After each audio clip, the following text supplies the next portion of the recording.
Dicen que en la oscuridad de la web profunda, uno puede encontrar cualquier cosa, desde lo inimaginable hasta lo que jamás debería existir. Y aunque la mayoría sabe que adentrarse allí es un error, algunos lo hacen igual, como si algo, una curiosidad o un impulso, los empujara directo hacia su propia ruina. Esa noche, Lucas Brenner, un joven de 17 años que vivía con sus padres en un suburbio tranquilo de Ashwood, no estaba en su mejor juicio. Había estado bebiendo con amigos, riendo, hablando de tonterías y, ya de madrugada, tropezó de regreso a su casa. Su mente, borrosa por el alcohol, buscaba algo que lo entretuviera antes de dormir. Encendió su laptop, abrió el navegador Tor y, sin saber bien por qué, comenzó a saltar de enlace en enlace hasta llegar a un mercado de la web profunda. Era uno de esos lugares que se describen en foros y en historias de miedo, sin nombres, sin leyes, sin límites. En cuestión de segundos, Lucas estaba frente a un catálogo de objetos imposibles de conseguir legalmente. Drogas, armas, documentos falsos, incluso anuncios con mensajes cifrados que parecían esconder cosas peores. Pero hubo uno que llamó su atención. Un anuncio titulado «Caja misteriosa, hecha a pedido, $50». La descripción decía que cada caja podía contener desde objetos comunes hasta artículos de alto valor y entre ellos, un iPad nuevo. Aquello fue suficiente para que su versión borracha se convenciera. Envió el equivalente a $50 en bitcoins a una dirección aleatoria y para asegurarse de ganar algo bueno, escribió al vendedor pidiendo el iPad específicamente.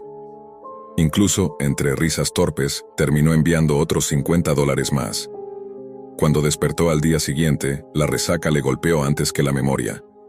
Pero al abrir la laptop, vio el historial de su navegador y todo volvió como una bofetada. El sitio, la compra, el mensaje al vendedor. Intentó entrar de nuevo al mercado para cancelar el pedido, pero el anuncio ya no existía. Tampoco había manera de recuperar los bitcoins. Se quedó mirando la pantalla durante minutos, sintiéndose el idiota más grande del planeta.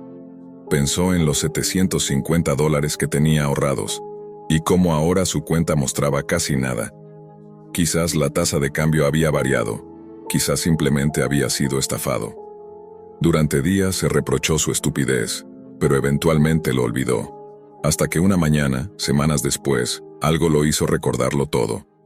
Bajó las escaleras y encontró una gran caja marrón sobre la mesa de la cocina. Estaba dirigida a su nombre. Su padre debía haberla recibido antes de irse al trabajo. Lucas se quedó de pie, observándola, con una mezcla de sorpresa y desconfianza. El paquete pesaba más de lo que esperaba. Eso era al menos una buena señal. Con cierta emoción nerviosa, tomó un cuchillo y cortó la cinta adhesiva. La tapa se abrió y lo primero que vio fue espuma protectora y bolitas de embalaje. Soltó una risa corta y metió la mano. Sacó lo primero que encontró, un suéter rojo. Olía a perfume. No era nuevo, de hecho estaba usado. Frunció el ceño. Lo dejó sobre la mesa. Luego sacó un juego de llaves. No había etiqueta, ni dirección, ni explicación, simplemente un manojo metálico y frío. Lucas empezó a sospechar que lo habían engañado, pero al seguir revisando, encontró una pequeña bolsa sellada con una nota escrita a mano. Una pequeña distracción para pasar el rato. Dentro había marihuana, y no poca. El olor era fuerte y penetrante. Se sintió dividido entre la emoción y el miedo de que su madre bajara y lo descubriera. Guardó la bolsa en el bolsillo trasero y siguió hurgando en la caja. El siguiente objeto fue una cajita de madera con joyas de plata en su interior, 2 collares y 2 anillos. No sabía si eran auténticos o simplemente bisutería, pero lucían bien cuidados. Justo debajo había otra nota, escrita con el mismo marcador grueso. «Vas a necesitar esto. Confía en mí». Junto a la nota, una caja de pastillas. Xanax. Lucas la observó con incomodidad. Él no tomaba medicamentos. Contó mentalmente el valor de todo lo que había sacado. Entre la marihuana, la joyería y la caja, quizás habría recuperado algo del dinero. Y entonces, al meter la mano nuevamente, sintió algo plano y metálico. Lo sacó con cuidado, y no pudo creer lo que veía. Un iPad. Estaba usado, con algunos rayones, pero funcionaba. No era una imitación barata. Por un momento, Lucas sonrió. Tal vez, después de todo, no había sido una estafa. Pero esa pequeña sensación de triunfo se interrumpió cuando su madre asomó la cabeza desde el pasillo. ¿Recibiste un paquete?, preguntó curiosa. Sí, respondió él intentando sonar natural. Su madre entró en la cocina, miró el suéter rojo sobre la mesa y sonrió. «¿Mi suéter? ¿Dónde lo encontraste?» Lucas sintió que se le helaba la sangre. No estoy seguro, mamá». Ella recogió el suéter, tomó también el juego de llaves y sin sospechar nada se alejó un paso. Entonces su mirada se detuvo en la cajita de madera. «¿Qué hace mi caja de joyas aquí?», preguntó, ahora con tono serio. Lucas balbuceó una respuesta torpe. «Estaba en el paquete, ¿Me estás diciendo que compraste en internet algo que trae mi suéter y mis joyas?», la interrumpió incrédula. «Te lo juro, mamá, no sé cómo llegaron ahí». Ella negó con la cabeza. «Cuando llegue tu padre, hablaremos de esto». Lucas subió corriendo las escaleras, con el iPad en las manos. Encendió el dispositivo y vio que aún tenía batería. En la pantalla principal había varias aplicaciones, algunas desconocidas. Navegó hasta la galería de fotos. Había solo una docena de imágenes. La primera era de una calle oscura. La segunda, de una casa con luces encendidas. La tercera, de una puerta trasera. Lucas frunció el ceño. Aquella cocina le resultaba familiar. Deslizó otra vez. El salón, el televisor iluminando un sofá, las escaleras de madera pulida. Su respiración se aceleró. Cada foto parecía más reconocible. Hasta que llegó a una imagen donde ya no quedaba duda. Era su casa. El retrato familiar en el fondo, la misma alfombra, los mismos muebles. Temblando deslizó otra vez. Su madre dormía en la cama. Las sábanas se movían como si alguien las levantara lentamente. Otra imagen mostraba una mano enguantada en negro abriendo el armario. Y en la siguiente, esa misma mano sostenía el suéter rojo. La siguiente foto mostraba a su padre entrando en la habitación. Luego ambos dormidos. Y después, una foto tomada desde el pasillo, con la mano negra sosteniendo la caja de joyas. Solo quedaba una imagen más. Lucas, temblando, deslizó el dedo una última vez. La pantalla mostró una cama, y sobre ella alguien dormía. Era él. Lucas soltó un grito ahogado y dejó caer el iPad al suelo. El golpe resonó en su habitación, seguido del sonido seco del cristal rompiéndose.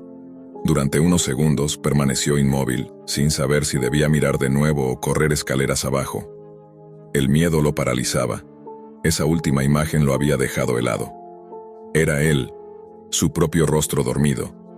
La sábana arrugada hasta el pecho, la misma camiseta que llevaba puesta la noche anterior. Aquella foto no podía existir, a menos que alguien hubiese estado allí.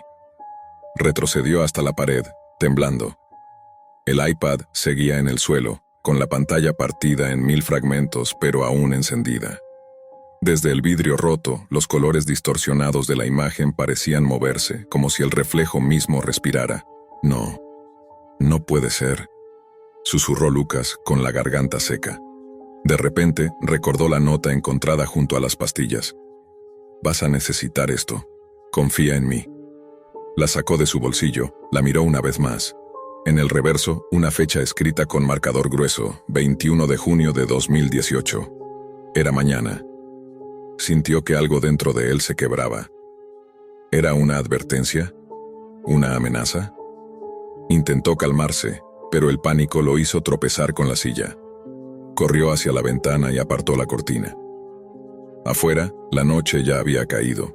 La calle estaba vacía, las farolas encendidas lanzaban destellos amarillentos sobre el pavimento. Nada parecía fuera de lugar. Pero el silencio, ese silencio absoluto lo ponía aún más nervioso. Tomó su teléfono para llamar a sus padres. No tenía señal. Intentó con el Wi-Fi, pero el icono parpadeaba sin conexión. El iPad seguía emitiendo un brillo irregular desde el suelo. Por algún motivo, pese al miedo, se acercó. El vidrio roto mostraba la imagen congelada, el dormido, captado desde lo alto. Y entonces notó algo nuevo. Una pequeña línea de texto que antes no estaba allí, pequeña, casi imperceptible en la esquina inferior, transmitiendo en vivo. Lucas dio un paso atrás, horrorizado. Aquella imagen no era una foto, era una transmisión. Su habitación estaba siendo grabada en ese momento. Miró a su alrededor frenéticamente. El corazón le latía tan fuerte que creía que el pecho le estallaría. Encendió la lámpara y buscó con desesperación una cámara, un lente, algo escondido. Revisó las repisas, el marco de la ventana, incluso los enchufes. Nada. Hasta que vio algo en la esquina, detrás del escritorio. Un pequeño punto rojo parpadeando. Se agachó y con manos temblorosas movió los cables. Era una microcámara, del tamaño de un botón, pegada al mueble con cinta negra. Al lado, un diminuto transmisor con una luz verde intermitente. Lucas lo arrancó de un tirón. El destello se apagó. «¿Qué demonios?», murmuró entre dientes tratando de respirar. El iPad se oscureció por un instante. Luego la pantalla volvió a encenderse. Una ventana de chat apareció en letras blancas sobre fondo negro. «¿Por qué lo desconectaste, Lucas?». Su cuerpo entero se tensó. Intentó escribir algo, pero el teclado no respondía. El mensaje desapareció y otro apareció en su lugar. «Sabía que querías un iPad. ¿Te gusta?». Lucas retrocedió, mirando el dispositivo con miedo. La pantalla cambió una vez más. Ahora mostraba la puerta de su habitación vista desde el pasillo. La cámara estaba allí afuera. Alguien seguía transmitiendo. Sintió un nudo en la garganta. Corrió hacia la puerta y la cerró con llave. El sonido del clic metálico fue un alivio temporal, pero el aire se sentía denso, pesado, como si alguien respirara cerca. La pantalla volvió a cambiar. Una nueva imagen se mostró. Una figura vestida de negro, con guantes y un pasamontañas, subiendo por la escalera de su casa. Lucas gritó, tiró el iPad al suelo una vez más y se lanzó hacia la ventana. El marco no se movía, estaba asegurado. Golpeó el vidrio, desesperado, pero solo consiguió hacerse daño. Abajo, la luz del porche se encendió de golpe. Alguien estaba afuera. En ese momento escuchó los pasos, lentos, firmes, subiendo por los escalones. 1, 2, 3. El sonido se detuvo justo frente a su puerta. Lucas contuvo la respiración. Podía oír su propio pulso retumbando en los oídos. El pomo giró. 1, 2 veces. La cerradura resistió. Y entonces, 3 golpes secos. «¿Papá?», susurró él casi sin voz. Silencio. Otro golpe, más fuerte. Luego nada. Pasaron segundos o minutos. No lo sabía. El silencio volvió, y solo el sonido de su respiración llenaba la habitación. Se sentó en el suelo con la espalda contra la pared. Tenía el teléfono en la mano temblando, marcando el número de emergencia.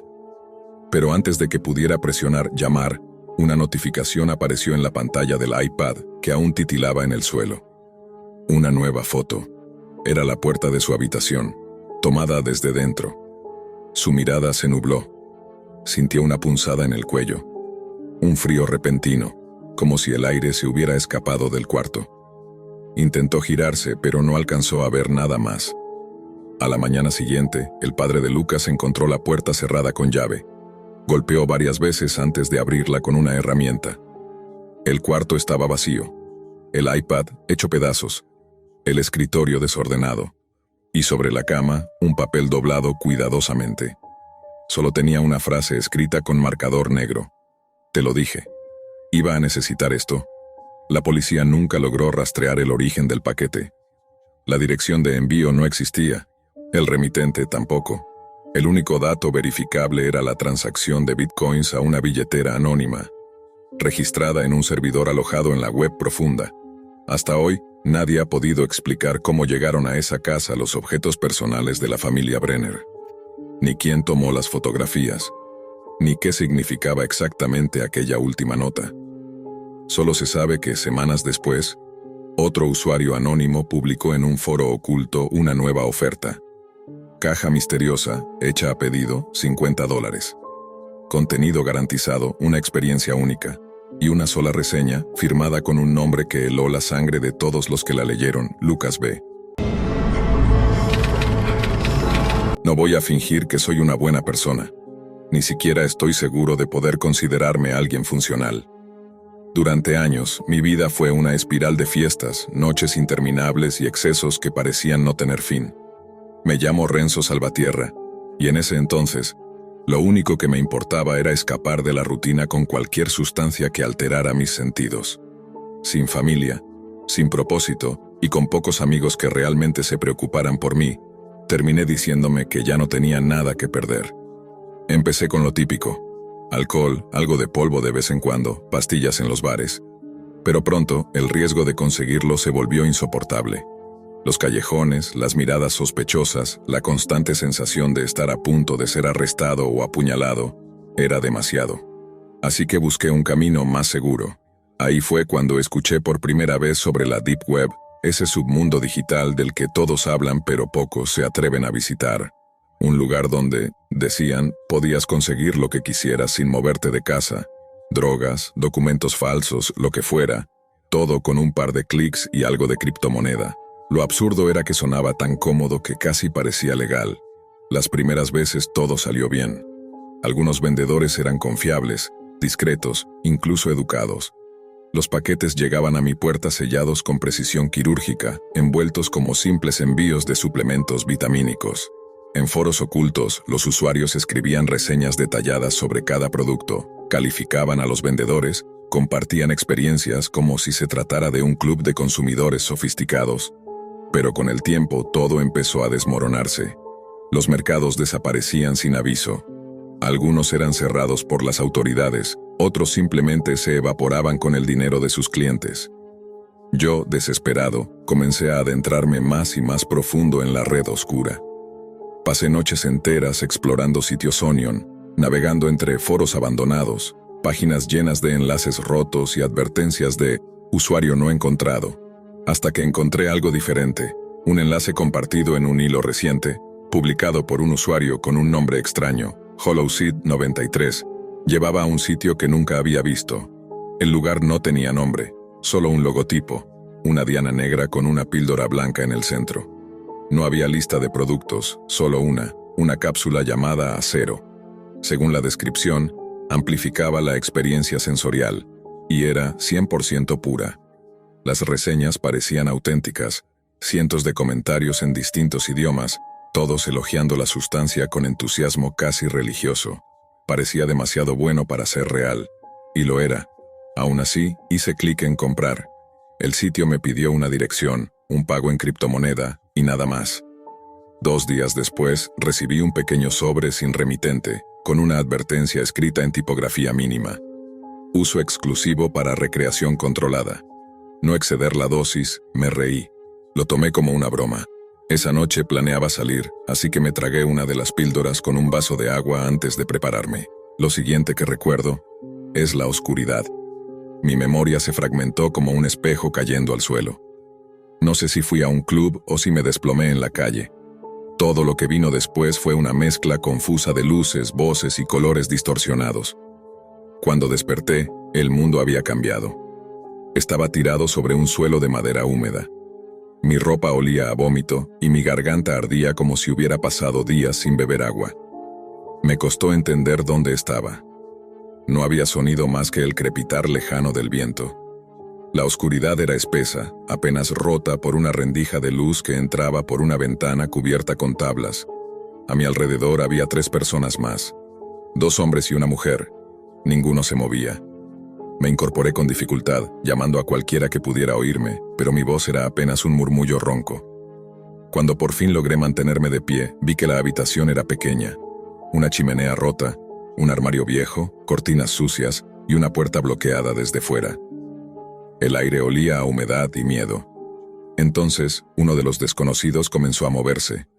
Era una chica de cabello rubio ceniza, apenas una veinteañera.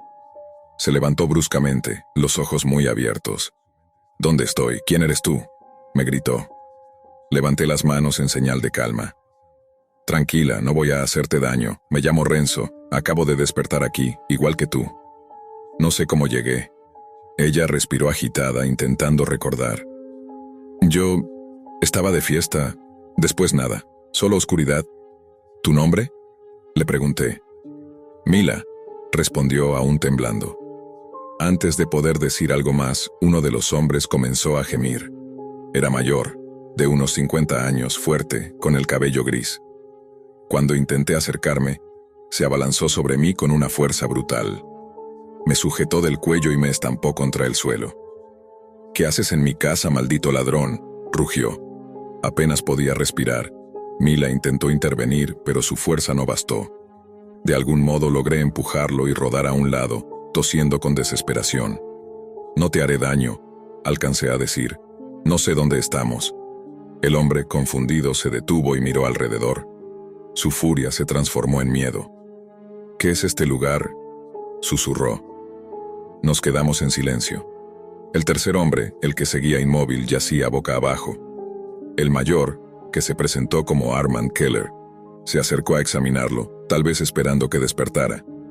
Pero cuando lo giró, los tres retrocedimos horrorizados. Tenía 3 agujeros de bala en el pecho. Estaba muerto. Y sobre su camisa había pegada una nota, escrita a mano: «Gracias por su compra». «Que comiencen los juegos». En el papel había un sello, la misma diana con la píldora blanca. Mila me miró, pálida. «¿Conoces ese símbolo?», asentí con lentitud. «Sí, era el sitio donde compré esas pastillas». Armand apretó los dientes. «Yo también lo hice», admitió Mila. Entonces comprendimos la verdad más obvia y aterradora. No habíamos comprado una droga, sino una condena.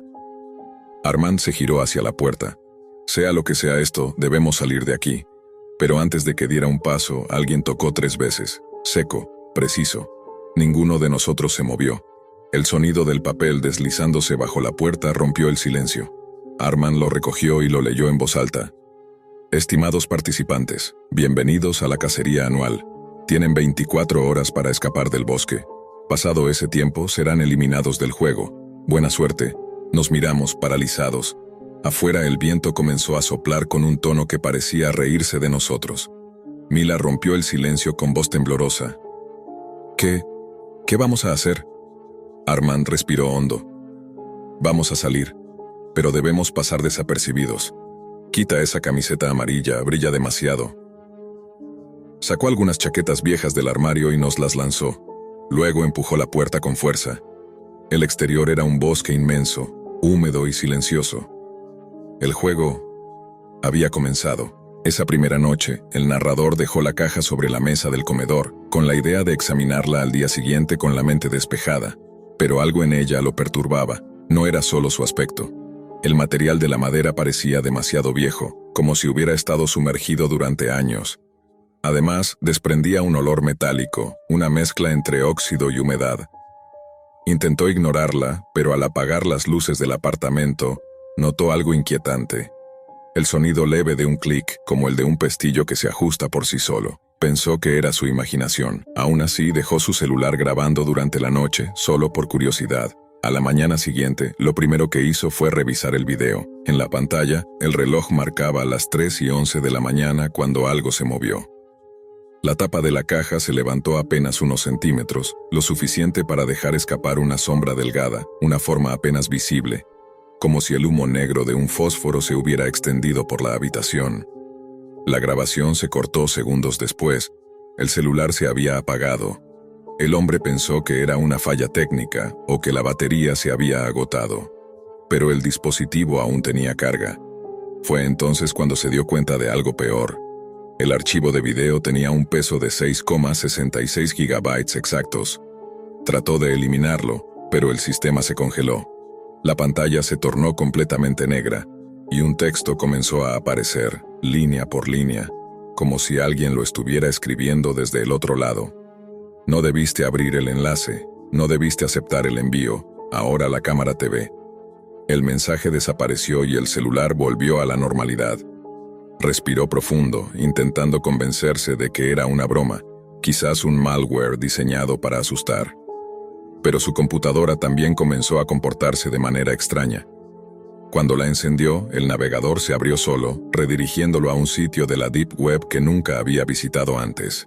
El fondo era completamente blanco, y en el centro, una sola palabra parpadeaba: «Observador».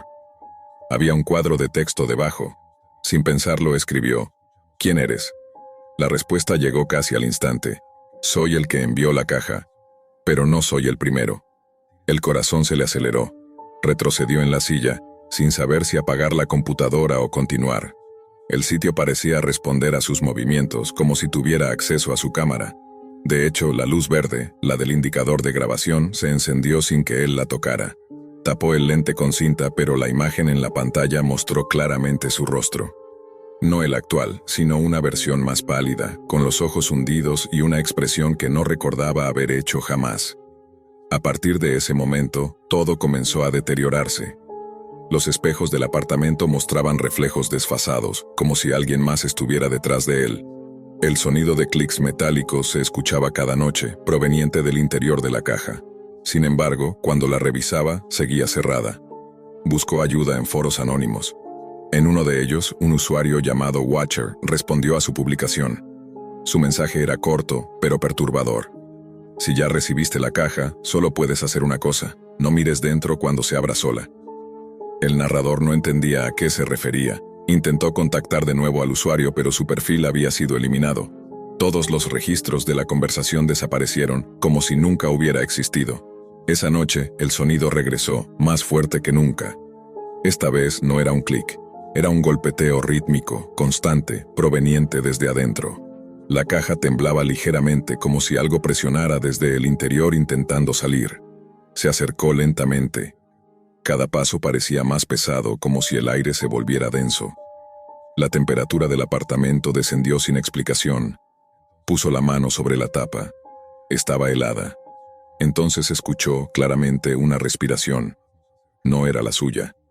El silencio posterior fue absoluto. Y luego una voz suave, apenas audible, salió desde dentro. «Mírame». El narrador no recordaba haber abierto la caja. Solo sabía que, en algún punto de la noche, la tapa ya estaba levantada. La respiración seguía allí, más profunda, más humana. Un hilo de aire helado salía del interior, acompañado por un leve sonido como el de uñas rozando madera. Retrocedió, tropezando con la silla. La caja comenzó a emitir un zumbido agudo como una interferencia, y la luz del apartamento parpadeó violentamente. La pantalla de la computadora se encendió por sí sola, mostrando una transmisión en vivo. Su cámara, apuntaba hacia él, pero lo mostraba de pie, inmóvil frente a la caja, con una expresión vacía y los ojos completamente en blanco. «¿Qué es esto?», susurró.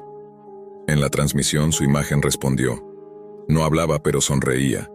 Era una sonrisa tensa, casi forzada. Después la figura en la pantalla levantó una mano y señaló directamente hacia la cámara. En ese momento la grabación en vivo cambió. El fondo de la habitación ya no era el suyo. Detrás de su reflejo digital se veía un cuarto oscuro, iluminado solo por una bombilla colgante.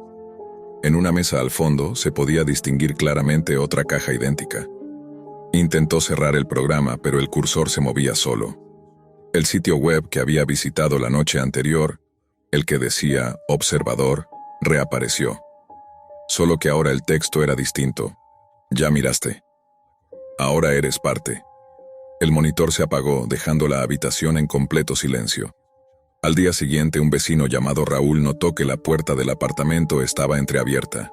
Llevaba 2 días sin ver a su vecino, así que decidió entrar. Encontró el lugar en desorden. En el suelo, junto a la mesa del comedor, había una cámara encendida, grabando hacia la caja abierta. Pero el apartamento estaba vacío. No había señales del hombre que vivía allí. Solo una pequeña marca en el piso, una silueta de polvo que mostraba dónde alguien había estado de pie durante mucho tiempo. Las autoridades recuperaron los archivos del celular y del ordenador. Ambos contenían el mismo video, repetido en bucle. En él, el propietario del apartamento observaba fijamente la caja, hasta que una mano pálida, con dedos alargados, salía del interior y le tocaba la cara. En ese instante, la grabación se interrumpía. El video terminaba siempre con el mismo mensaje en letras rojas sobre fondo negro. «Gracias por mirar». Después de aquel incidente, se reportaron varios casos similares en distintos foros de la Deep Web. Personas que afirmaban haber recibido cajas idénticas, provenientes de remitentes desconocidos, siempre tras visitar enlaces ocultos. Ninguna de ellas pudo rastrear el origen. Algunos aseguraban que dentro encontraron solo una cámara vieja, otras decían que la caja estaba vacía, pero todas coincidían en lo mismo. Algo las observaba incluso después de cerrarla. El sitio Observador fue rastreado por expertos en ciberseguridad, pero cada intento de ingreso redirigía a una dirección IP distinta, imposible de ubicar. Lo único que permanecía invariable era una línea de código incrustada en el portal, una especie de firma digital con un mensaje encriptado. Cuando finalmente se logró descifrar, el texto decía: "No mires dentro, porque dentro ya estás". Desde entonces, nadie ha vuelto a reportar el envío de esas cajas. Pero cada tanto, en la red más oscura de la Deep Web, aparece un anuncio nuevo, sin descripción, sin imagen, sin nombre del vendedor. Solo un título en mayúsculas: The Observer Box, solo para quienes aún creen en lo que ven. Y justo debajo, una nota pequeña, apenas visible, escrita en letras grises: La cámara nunca se apaga. Cuando mi amigo me presentó por primera vez a la Dark Web, quedé fascinado y aterrorizado al mismo tiempo. Hasta entonces, mi uso de esa parte oculta de Internet había sido limitado. Aprendía a programar y realizaba pequeños trucos digitales, nada demasiado arriesgado. Pero lo que encontré aquel día me haría cuestionar todo lo que creía saber sobre seguridad, confianza y mi propia familia. Conocí a mi mejor amigo, Nicolás Vega, poco después de llegar a la secundaria. Mis padres nos habían trasladado a un pequeño pueblo al norte del país. No conocía a nadie y al principio me sentía completamente solo. La mudanza, según ellos, era necesaria por la ola de crímenes recientes en nuestro antiguo barrio. Aunque me resultaba extraño trasladarnos tan lejos por esos motivos, decidí no discutirlo. La conexión con Nicolás fue instantánea. Ambos compartíamos un interés obsesivo por Internet. Yo era un jugador empedernido y coleccionista de videojuegos raros, mientras que él se destacaba en programación y pequeños desarrollos digitales. Con el tiempo, nuestra amistad se consolidó, y aunque los años pasaban, seguíamos inseparables. Sin embargo, Nicolás había desarrollado una obsesión con la Dark Web. Pasaba horas explorando sitios y foros que la mayoría de las personas ni siquiera sabían que existían. No había nada malo en su curiosidad hasta que una mañana recibí decenas de mensajes suyos. Eran urgentes, inquietantes, incluso alarmantes. «Mateo, tienes que venir ahora mismo, es importante, por favor despierta, es urgente», decía uno tras otro. Con el corazón acelerado, me levanté y fui directo a su casa. Al llegar, un espectáculo que nunca olvidaré me esperaba. Varios coches policiales bloqueaban la entrada, y decenas de vecinos y periodistas rodeaban la propiedad. La madre de Nicolás, visiblemente devastada, me permitió entrar mientras sollozaba. «¿Qué está pasando?», pregunté. «Nicolás ha desaparecido», respondió con voz quebrada. Un escalofrío recorrió mi espalda. Sus mensajes de esa misma mañana cobraban un nuevo y terrible significado. Intenté hablar con los detectives que custodiaban la casa. Uno de ellos me aseguró que Nicolás estaría bien y que lo encontrarían pronto, pero su mirada parecía contener un matiz de duda que no podía ignorar. Mostré los mensajes de texto con la esperanza de que pudieran ofrecer alguna pista. Tras revisarlos, insistieron en quedarse con mi teléfono para investigarlo. Mientras tanto, no podía quedarme quieto. Subí a la habitación de Nicolás en un intento de entender qué podía haber llevado a su desaparición. Su computadora estaba encendida, aunque el monitor permanecía apagado. Lo encendí y lo que descubrí me heló la sangre. Su navegador estaba abierto en la Dark Web con decenas de pestañas simultáneas. Al principio, las páginas parecían relacionadas con noticias de crímenes antiguos, algo habitual en él. Pero pronto, la naturaleza de los contenidos cambió drásticamente. Cada pestaña mostraba asesinatos, mutilaciones y escenas que no debería haber presenciado jamás. Entre todos esos horrores, uno llamó particularmente mi atención. Un artículo sobre un asesinato ocurrido en nuestra vecindad hacía un par de años. La víctima, nuestra antigua vecina. Mi confusión creció cuando vi la última búsqueda de Nicolás, mi propio apellido. El terror me invadió. Todo encajaba de manera perturbadora. Sus mensajes frenéticos no eran una simple alarma, eran una advertencia. Al volver a casa no podía pensar en otra cosa. Encendí mi computadora, activé mi VPN y abrí el navegador seguro. Comencé a escribir mi apellido, temblando con cada letra. Al principio, solo apareció una pantalla en blanco. Estaba a punto de rendirme cuando finalmente la página cargó, cientos de videos. Mi instinto me decía que estos contenidos eran responsables de la desaparición de Nicolás. Sabía que debía continuar, aunque lo que vería podía marcar un antes y un después en mi vida. Con el corazón latiendo desbocado, hice clic en el primer video. Lo que apareció en la pantalla me dejó paralizado. Una mujer atada a una silla, en lo que parecía un sótano sombrío. Al instante reconocí a la víctima, nuestra vecina de hace 2 años. Lo supe por el tatuaje en forma de corazón que llevaba en el cuello, un detalle que me resultaba imposible de olvidar. Pude verla luchando, gritando por ayuda, mientras intentaba zafarse de sus ataduras. Pero pronto, 2 figuras aparecieron en la escena. Al principio no pude distinguir quiénes eran hasta que giraron hacia la cámara. Eran mis padres.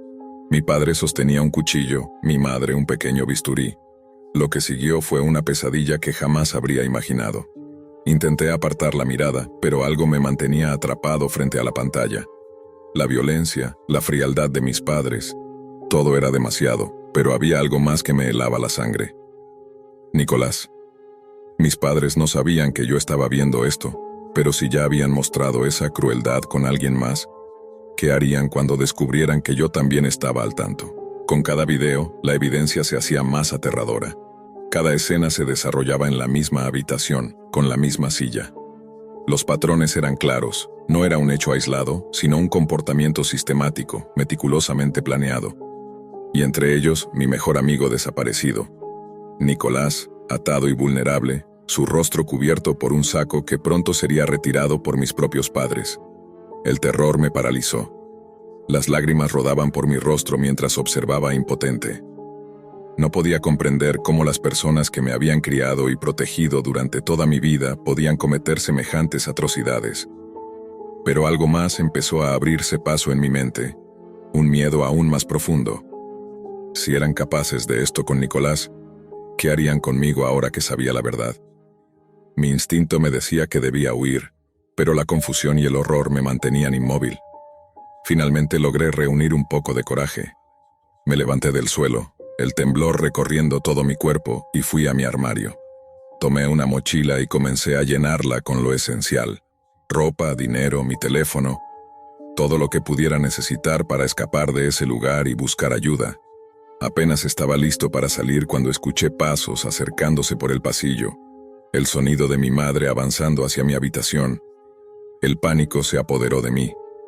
Sin tiempo que perder, abrí la ventana y me lancé hacia los arbustos que había debajo. El impacto doloroso no importaba. Lo único que contaba era escapar. Caí al suelo y me levanté de inmediato, corriendo sin mirar atrás. Las calles del pueblo estaban desiertas y la oscuridad parecía engullirme mientras mi corazón latía con fuerza. Cada sombra, cada sonido me recordaba la amenaza que había dejado atrás. Los monstruos que alguna vez llamé padres estaban ahora más cerca de mi imaginación que de la realidad. Mientras corría, mi mente repasaba todo lo que había descubierto. Cada video, cada detalle, cada búsqueda en la computadora de Nicolás apuntaba a un patrón aterrador.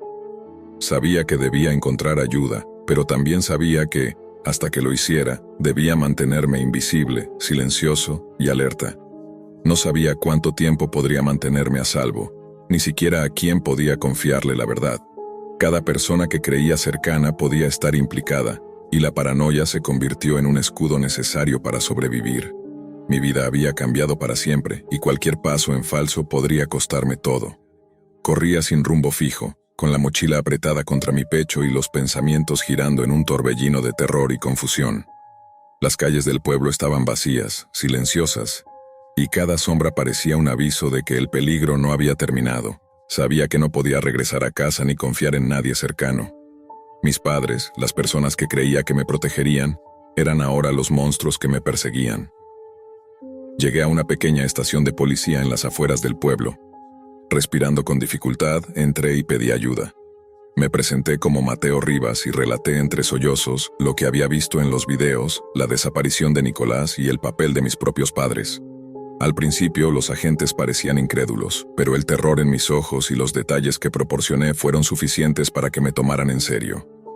De inmediato, se activó un operativo. La policía llegó a mi antigua casa y encontró evidencia que confirmaba mis peores sospechas.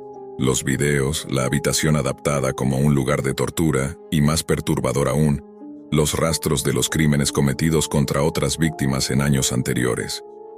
Nicolás fue encontrado con vida, aunque gravemente herido y traumatizado, escondido en un sótano secreto.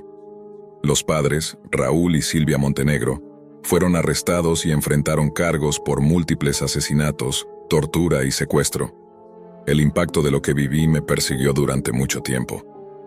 Nicolás y yo tuvimos que recibir terapia intensiva para procesar el trauma. La noticia de los Montenegros sacudió al pueblo entero. Nadie podía creer que una familia aparentemente común pudiera esconder semejante monstruosidad detrás de sus puertas. Aprendí, de la manera más dura, que las apariencias engañan y que la maldad puede esconderse en los lugares más inesperados. También entendí que la Dark Web, por más fascinante que pueda parecer, puede revelar secretos que cambian la vida para siempre. Nicolás y yo sobrevivimos, pero las cicatrices psicológicas y el miedo que experimentamos nos acompañarían por siempre. Años después, sigo recordando ese momento en que descubrí los videos, el terror de ver a mi mejor amigo y a nuestra vecina en manos de quienes deberían protegernos, y la sensación de soledad absoluta que me invadió al darme cuenta de que estaba solo frente a la verdad. Nunca olvidaré las lecciones de aquel día. La confianza ciega puede ser mortal y a veces, los verdaderos monstruos están más cerca de lo que creemos. Mi vida cambió para siempre. Y aunque logré escapar y ayudar a detener a mis padres, el peso de lo que vi y descubrí permanece conmigo. La advertencia es clara. No siempre podemos confiar en quienes nos rodean, y algunas puertas, una vez abiertas, jamás se pueden cerrar. Mi nombre no importa en esta grabación, lo único que vale es lo que hice aquella noche. Fue una decisión que ahora veo con la claridad de quien mira atrás y registra cada paso para entender cómo acabó todo mal. Para mi cumpleaños, pensé que me daría un capricho. Pedir una caja misteriosa desde un servicio anónimo de la Dark Web. Había usado ese sitio antes. Envíos extraños, juguetes inútiles, chucherías que arrancaban una sonrisa. Esta vez, sin embargo, no sería tan inocente. La caja llegó a mi puerta envuelta en plástico opaco. Al abrirla encontré la nota: «Feliz cumpleaños, Alejandro». Adherida venía otra carta con instrucciones que sonaban a reto. «Llegará un momento en la vida de todo hombre en que sus aptitudes serán puestas a prueba», decía. «Te envío a una búsqueda. Sigue las pistas dentro de la caja y por seguridad quema cada carta después de leerla». Lo que me sorprendió fue la firma. La letra pertenecía a alguien que conocía desde la infancia: Santiago. Era una sorpresa entrañable, a la vez desconcertante. No entendía cómo Santiago podía estar detrás de un servicio anónimo de la Dark Web. ¿Era usuario del sitio? ¿Alguien lo había contactado y le había propuesto la broma? No lo supe. Solo sentí curiosidad y por un momento emoción. La primera pista era un trozo de papel con dos palabras sin sentido aparente: Panma. Lo miré largo rato hasta que vi lo obvio. Era un anagrama. Reordené las letras en mi mente y apareció la frase que me hizo sonreír y recordar noches enteras. La cueva del hombre. Era nuestro término para el sótano donde Santiago y yo nos reuníamos los sábados, el lugar de los videojuegos, las botellas y las confidencias. Guardé la nota, la quemé como indicaba la instrucción, y me dirigí a ese sótano con la expectación de un niño. La puerta se abrió con la llave de repuesto. Esperaba encontrar una fiesta sorpresa. En su lugar había una pizarra clavada en la pared. Encima, un cuchillo oxidado sostenía una fotografía y otra pista. La foto mostraba un claro que solo nosotros conocíamos. Un prado apartado, el escondite habitual para fumar y hablar hasta que el amanecer nos obligaba a volver. Sentí una mezcla de nostalgia y alivio. Las pistas seguían un patrón juguetón, casi perfecto. Al llegar al prado, la noche aún colgaba fresca en el aire. Entre los árboles distinguí un montículo de tierra removida y clavada en él una pala. Encima, una carta con una palabra: «Haz de picas». Sonó a broma macabra y me reí por lo absurdo. Había sido creativo. Agarré la pala y empecé a cavar sin demasiada ceremonia, pensando en quién sería el primero en encontrar la siguiente sorpresa. Apenas habían pasado unos golpes cuando la punta tocó algo duro. Tiré la tierra con las manos y sentí el frío de la superficie bajo mis yemas. Lo que saqué a la luz no fue un cofre ni un objeto curioso, fue Santiago. Su cuerpo yacía enterrado a media profundidad, el pecho atravesado por múltiples heridas punzantes. El mundo se detuvo. El aire dejó de tener peso. No supe si grité. Lo único que recuerdo con nitidez es el olor a tierra mojada y un hielo recorriéndome la columna. Llamé a la policía con las manos aún manchadas de barro y la pala a un lado, incapaz de articular nada coherente. Esperé, inmóvil, mientras la noche se plegaba sobre nosotros y las sirenas cortaban la distancia hasta llegar. Sentía una mezcla de impotencia y una culpa que crecía con cada minuto. No solo había descubierto a mi amigo muerto, había seguido un rastro que, de alguna manera, me había traído hasta ese lugar. Mientras aguardaba a los investigadores, la realidad empezó a recomponerse en piezas pequeñas y terribles. Recordé cada papel que había quemado según las instrucciones. Recordé la llave que usé para entrar al sótano, el cuchillo clavado en la pizarra, mis huellas en la pala y en el montículo recién abierto. Entendí, con una claridad que me heló, que alguien había tejido todo eso para que yo pareciera culpable. Objetos mía por todas partes, pruebas que conectaban directamente conmigo. La sensación fue la de quien cae por un precipicio lento. No hay dolor súbito, sino la percepción exacta de que todo lo que creías controlado ha sido instrumentalizado en tu contra. Aquella búsqueda, en apariencia un juego, había sido una trampa. Y en medio de la oscuridad del prado, con la sirena cada vez más cercana, supe que mi vida ya no volvería a ser la misma. Cuando los agentes llegaron, no tuve tiempo de procesar nada. Me separaron del cuerpo y comenzaron a registrar el área. Cada pregunta era una puñalada más. ¿Qué hacía ahí? ¿Cómo sabía dónde cavar? ¿Por qué tenía una llave del sótano de la víctima? Intenté explicar la historia de las cartas, del juego, de la caja misteriosa de la Dark Web.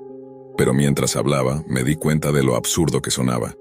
Ni una sola prueba quedaba.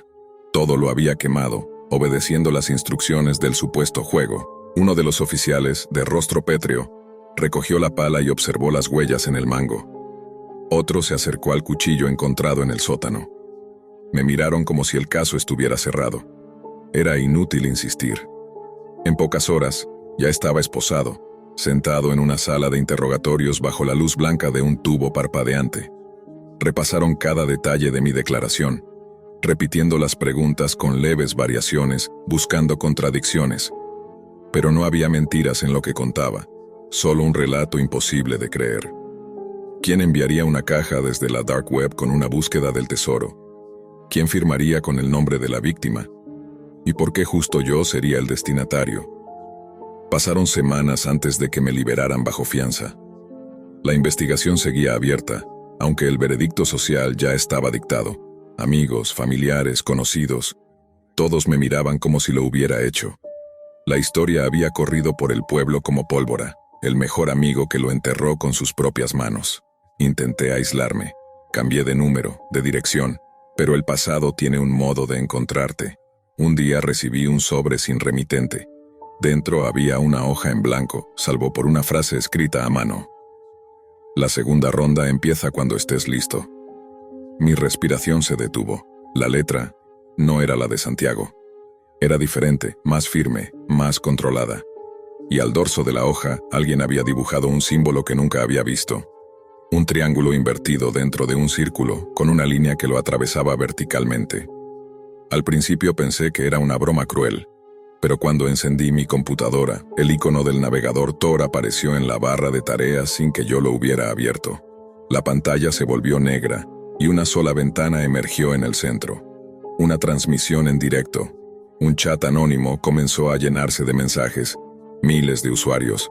Todos escribían lo mismo. Bienvenido de nuevo al juego. El video mostró una habitación oscura. En el centro, una mesa de madera. Sobre ella, una caja cerrada con una cinta roja y una nota escrita con el mismo trazo de aquella primera carta que comenzó todo. Para completar lo que empezaste, abre la caja. La cámara hizo un zoom lento hacia la tapa.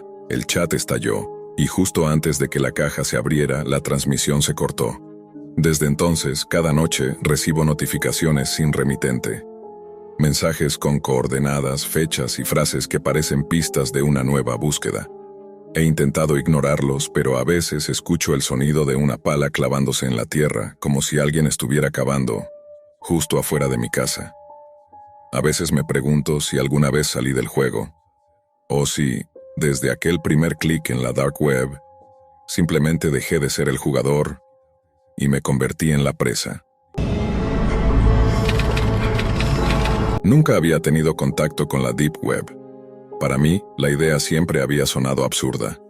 Un rincón oculto de Internet donde se decía que se escondían atrocidades inimaginables, flotando entre sombras digitales. Sin embargo, mientras trabajaba en mi tesis de maestría en sociología, pensé que investigar subculturas en línea podría ser un proyecto interesante.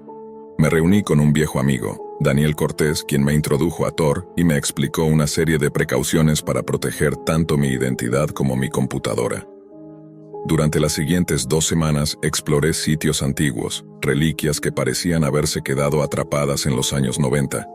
Páginas olvidadas, dejadas a la deriva en el vasto mar de la red. La mayoría resultaba monótona, pero algunas mostraban el lado más oscuro de Internet. Teorías conspirativas extremas, tráfico de drogas y rincones que apenas podía imaginar. Pensé que probablemente me centraría en subculturas extremistas o en círculos de pedofilia para mi estudio, y eso me habría bastado. Pero entonces me topé con algo distinto. Un foro titulado torpemente Amantes del Silencio. El nombre sugería que no era de origen angloparlante. Al entrar, descubrí que tenía secciones para usuarios de distintos países: español, francés, turco, chino. Una diversidad insólita, pero con un tema común: el suicidio. En los tableros en inglés, los usuarios compartían métodos, técnicas para evitar el dolor y relatos sobre amigos o conocidos que se habían quitado la vida. La obsesión era evidente, casi sistemática. Entre las discusiones noté menciones recurrentes a algo llamado el gran espectáculo. Un mensaje decía: «Esta noche lo verás». Otro respondía: «No puedo, mañana tengo que ir al trabajo y después…», y la descripción terminaba con un plan aterrador. Sentí un escalofrío. Si el gran espectáculo era lo que parecía, estaba a punto de presenciar una transmisión en vivo de suicidios colectivos. A pesar del miedo que empezaba a apoderarse de mí, me obligué a seguir adelante. Tenía un objetivo académico y no podía permitir que los nervios interfirieran. La transmisión comenzó con un zumbido inquietante. La imagen era granulosa, como si se hubiera grabado con un teléfono antiguo o una cámara de baja calidad. Una mujer, visiblemente nerviosa, sostenía un micrófono con ambas manos. Su rostro estaba maquillado, pero las lágrimas corrían bajo su rímel. Parecía tener alrededor de 40 años, de rasgos asiáticos, y su incomodidad era palpable. Mis uñas se clavaron en el reposabrazos mientras trataba de mantenerme concentrado. La mujer comenzó a hablar en un idioma extranjero. Rápidamente activé los subtítulos en inglés. «Bienvenidos al gran espectáculo», dijo con voz temblorosa. «Seré su anfitriona esta noche». El tono nervioso de su voz hacía todo más real y perturbador. Con un gesto forzado levantó el brazo en señal de saludo, mientras una lágrima rodaba por su mejilla. Era extraño, casi imposible de creer, pero el horror parecía demasiado auténtico para ser una actuación. «Nuestro primer participante viene de Nueva York», leyó de una tarjeta, visiblemente temblorosa. «Su nombre es Ethan Caldwell». En la pantalla, un hombre sentado en una silla sostenía un arma de fuego. Sus manos temblaban y por un instante sentí que mi respiración se entrecortaba. Con un movimiento brusco, levantó la pistola hacia su boca y disparó. El sonido resonó con fuerza en mi sala, y vi un destello efímero de su interior. La cabeza se sacudió levemente mientras una lluvia de sangre y materia cerebral golpeaba la pared detrás de él. Intenté recordarme que había visto escenas violentas antes, pero nada se comparaba con esto. La mujer levantó nuevamente el brazo mientras la cámara giraba hacia un panel de 3 jueces, vestidos con máscaras negras que formaban sonrisas y cruces blancas sobre los ojos. Levantaban calificaciones ante cada acto, como si todo fuera un espectáculo macabro. El siguiente participante apareció. Un hombre de Los Ángeles, sin camisa, jeans gastados, sosteniendo un cuchillo. Su cuerpo temblaba mientras se concentraba, mordiéndose los labios. De repente, comenzó a cortarse la garganta de manera furiosa. La sangre brotaba y caía en charcos sobre el suelo, mientras él luchaba por respirar, incapaz de controlar el horror que se desataba frente a mis ojos. Los jueces emitían sus puntuaciones, y la transmisión continuaba. Hubo al menos 2 participantes más, pero no pude soportar más. Cerré la ventana de la transmisión y caminé hacia la ventana de mi apartamento, intentando recuperar el aliento. Mi corazón latía con fuerza, y la imagen del hombre con las manos ensangrentadas se repetía en mi mente. Aquella noche no pude dormir ni un minuto. Cada parpadeo me devolvía a esa escena. Al día siguiente, abandoné mi trabajo sobre los entusiastas del suicidio. Era demasiado, incluso para un proyecto académico. Tras cerrar la transmisión, la sensación de inquietud no me abandonó. Durante días me encontré revisitando los fragmentos de mi investigación sobre subculturas de la Deep Web, pero no podía concentrarme en nada más. Cada vez que pensaba en el gran espectáculo, sentía un vacío que me atravesaba el pecho. Intenté racionalizarlo. Esto debía ser una especie de juego macabro, un montaje extremo, alguna performance retorcida que alguien había creado para aterrorizar a curiosos como yo. Sin embargo, a medida que pasaban las semanas, comencé a notar patrones inquietantes en el foro. Los participantes compartían detalles logísticos sobre cómo acceder a la transmisión, horarios, métodos de pago, y lo más perturbador, relatos de personas que aseguraban haber presenciado los eventos en vivo. Algunos afirmaban que los concursantes eran seleccionados sin previo aviso, y que los jueces ejercían un control absoluto sobre la situación. La línea entre realidad y ficción se volvía cada vez más difusa. Para no perderme en la paranoia, decidí documentar todo. Tomé capturas, guardé enlaces y escribí un diario detallado de cada hallazgo. Fue entonces cuando conocí a un usuario llamado Leonardo Vega, quien parecía especialmente interesado en el espectáculo. Sus mensajes eran claros, meticulosos y alarmantes.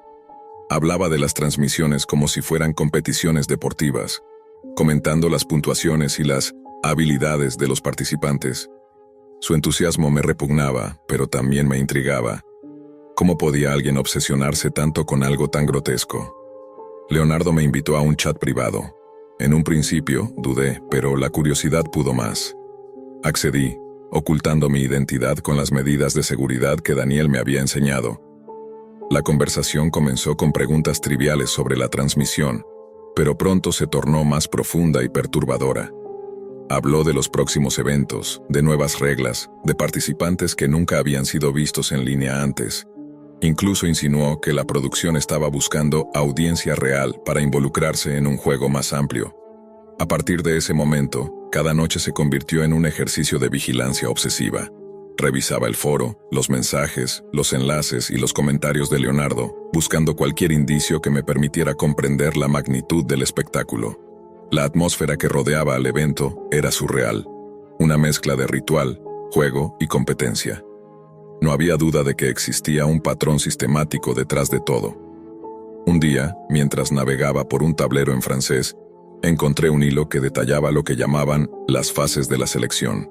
Describía cómo los concursantes eran monitoreados durante semanas antes de ser contactados, y cómo cada transmisión estaba cuidadosamente organizada para maximizar la reacción de los espectadores.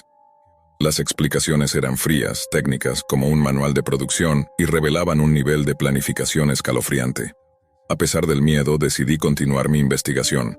Tenía la sensación de que, si lograba entender la mecánica completa del espectáculo, podría documentarlo de manera académica. Me sentía atrapado entre el deber profesional y el horror personal. Cada noche revisaba los foros, los mensajes de Leonardo y los enlaces que aparecían en los comentarios de los usuarios. Todo apuntaba a un control meticuloso, una maquinaria oscura que manipulaba el miedo y la curiosidad humana. La obsesión comenzó a afectar mi vida diaria. Dejé de dormir con normalidad, y los recuerdos de lo que había visto en la transmisión inicial volvieron una y otra vez. Cada sombra en mi apartamento, cada ruido en la calle, se convertía en un recordatorio del horror que había presenciado. Incluso la gente que veía en la universidad parecía moverse al ritmo de una trama que yo no comprendía completamente. Mi investigación sobre subculturas había tomado un giro siniestro y ahora era imposible separar la teoría de la experiencia real. Una noche, mientras revisaba mensajes antiguos, Leonardo me envió un enlace directo a lo que él llamaba el backstage del espectáculo. Era un portal restringido, protegido por múltiples capas de seguridad, pero con la información que había recopilado y mis precauciones, logré acceder.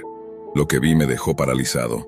Cámaras apuntando a distintos ángulos de lo que parecían ser preparativos, individuos que se movían con ansiedad, y la misma mujer anfitriona de la primera transmisión, pero ahora rodeada de un equipo completo que coordinaba los eventos. La producción era más organizada de lo que jamás había imaginado. El horror ya no estaba solo en los videos, estaba en la estructura, en la logística y en la frialdad con la que todo era ejecutado. Cada detalle mostraba que esto no era improvisación. Había reglas, puntuaciones, roles y un control absoluto sobre la vida de los participantes. El miedo se mezclaba con fascinación académica. Sabía que estaba a punto de cruzar una línea peligrosa, pero no podía detenerme. Tenía que documentarlo, entenderlo, exponerlo. La línea entre investigador y espectador se desdibujaba cada vez más, y la pregunta que me perseguía era inevitable. ¿Qué tan lejos estaría dispuesto a llegar para presenciar la verdad completa del espectáculo? Con cada noche que pasaba, el espectáculo se volvía más perturbador y la obsesión de Leonardo más evidente. Decidí acceder de nuevo al portal del backstage, pero esta vez con la intención de registrar pruebas definitivas. La transmisión en vivo comenzó como antes. La mujer anfitriona, Mei Lin, temblando mientras saludaba a la audiencia. Sin embargo, algo había cambiado. Ahora la sala estaba llena de participantes, todos con señales de miedo evidente, como si supieran que no había retorno. La primera víctima fue un joven de Chicago llamado Adrian Wolf. Las cámaras lo enfocaban mientras él se preparaba. Su respiración temblorosa resonaba en el audio. Mei Lin trataba de aparentar entusiasmo, pero su voz delataba pánico. La presión de los jueces, 3 figuras con máscaras negras y cruces blancas, era palpable incluso a través de la pantalla. Vi cada acto con horror, pero lo más aterrador no era la violencia explícita. Era la frialdad meticulosa con la que todo estaba organizado. Cada movimiento, cada reacción, cada puntuación estaba calculada para provocar miedo y fascinación simultáneamente en la audiencia. Era un espectáculo que combinaba la crueldad con la ingeniería psicológica. Cuando la transmisión terminó, el portal se cerró y la pantalla quedó en negro. Me senté en mi silla, temblando. Todo había sido real. Cada participante, cada gesto, cada muerte, había ocurrido tal como lo había visto. La magnitud de la operación me golpeó con una fuerza abrumadora. La Deep Web no solo albergaba lo prohibido, podía organizarlo, coordinarlo y transmitirlo como si fuera un programa televisivo, sin dejar rastro para el mundo exterior. Intenté llamar a la policía, pero cualquier intento de rastrear la fuente era inútil. La transmisión estaba protegida por capas de anonimato, proxies y redes cifradas. Entendí que nadie podría detener aquello fácilmente, y que mi curiosidad me había colocado demasiado cerca del epicentro de un horror que excedía cualquier límite imaginable. Decidí cerrar el capítulo, borrar todos los enlaces y mensajes, y abandonar la investigación. Nunca hablé del gran espectáculo con nadie, y cada vez que cerraba los ojos, las imágenes de los concursantes me perseguían, sus manos ensangrentadas, los cuchillos, los disparos, el rostro aterrorizado de Mei Lin. La experiencia dejó una marca indeleble, un recordatorio de que la curiosidad tiene un precio y que hay rincones en la Deep Web donde la línea entre realidad y pesadilla se disuelve por completo. Finalmente comprendí que algunas verdades no estaban destinadas a ser exploradas. A veces lo desconocido no solo es peligroso, es letal. Y yo, por mucho que lo intentara racionalizar, había sido testigo directo de uno de los horrores más extremos que Internet puede albergar.